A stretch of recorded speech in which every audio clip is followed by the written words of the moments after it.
জীবনের স্টেজে কিছু মানুষ আসেন যাদের উপস্থিতি শুধু একটি যুগ নয়, একটি প্রজন্মকে জাগিয়ে তোলে।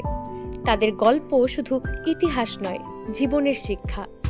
আজকের এই পর্বে আমরা কথা বলবো এমন এক মহাপুরুষের জীবনী নিয়ে, যিনি বলেছিলেন, ওঠো, জাগো এবং লক্ষ্য অর্জন না করা পর্যন্ত থেমো না।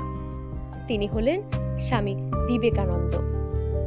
1863 সালের 12 জানুয়ারি কলকাতার এক সাধারণ পরিবারে জন্মগ্রহণ করেন নরেন্দ্রনাথ দত্ত। ছোটবেলা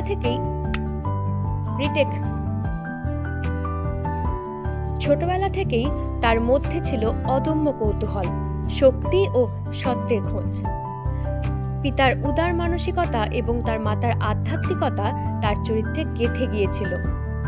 নরেন্দ্রনাথ ছিলেন খেলাধুলা, সঙ্গীত ও পড়াশোনায় সমান পারদর্শী, কিন্তু তার মনে সবসময় একটি প্রশ্ন ঘুরত: ঈশ্বর কি সত্যি আছেন?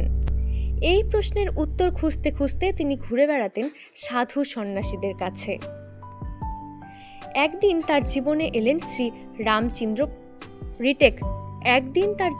এলেন শ্রী রামকৃষ্ণ পরমহংসদেব। যখন তিনি প্রথমবার রামকৃষ্ণকে জিজ্ঞেস করলেন, আপনি কি ঈশ্বরকে দেখেছেন? রামকৃষ্ণ উত্তর দিলেন, হ্যাঁ, আমি তাকে দেখি তোমার মতোই স্পষ্টভাবে। এই উত্তর বদলে দিল নরেন্দ্রনাথের জীবন। রামকৃষ্ণের সান্নিধ্যে তিনি বুঝলেন যে সত্যিকারের ধর্ম মানে ভক্তি নয়, মানব সেবা। গুরুদেবের মৃত্যুর পর নরেন্দ্রনাথ গ্রহণ করলেন সন্ন্যাস এবং হলেন স্বামী বিবেকানন্দ। তিনি দেশ জুড়ে ঘুরে ঘুরে দারিদ্র্য, কুসংস্কার, অশিক্ষা দেখে বললেন, সেবা করো মানুষকে, তাতেই হবে ঈশ্বর সেবা। তিনি বিশ্বাস করতেন যুব সমাজই পারে দেশকে জাগিয়ে তুলতে। 1893 সালের 11 সেপ্টেম্বর আমেরিকার শিকাগো শহরে বিশ্বধর্ম মহাসভায় তার সেই বিখ্যাত ভাষণ আজও ইতিহাসের পাতায় স্বর্ণাক্ষরে লেখা। আমেরিকার ভাই ও বোনেরা,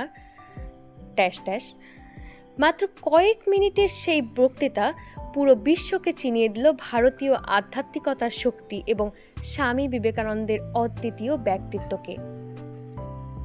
বিবেকানন্দ বলেছিলেন, নিজেকে দুর্বল ভাবা সবচেয়ে বড় পাপ। তুমি যদি নিজেকে বিশ্বাস করো, পুরো বিশ্ব তোমার পাশে থাকবে। মানুষের সেবা করাই হলো প্রকৃত ধর্ম। এই শিক্ষা আজও প্রাসঙ্গিক, কারণ জীবনের প্রতিটি স্টেজে আমরা হার মানি আত্মবিশ্বাস হারিয়ে। বিবেকানন্দের গল্প আমাদের শেখায়, দাঁড়াও, লড়ো এবং নিজেকে খুঁজে পাও। জীবনের স্টেজে স্বামী বিবেকানন্দ শুধু একটি চরিত্র নন, তিনি এক অনুপ্রেরণার স্রোত। তার প্রতিটি কথা আমাদের অন্ধকারে আলো দেখায়।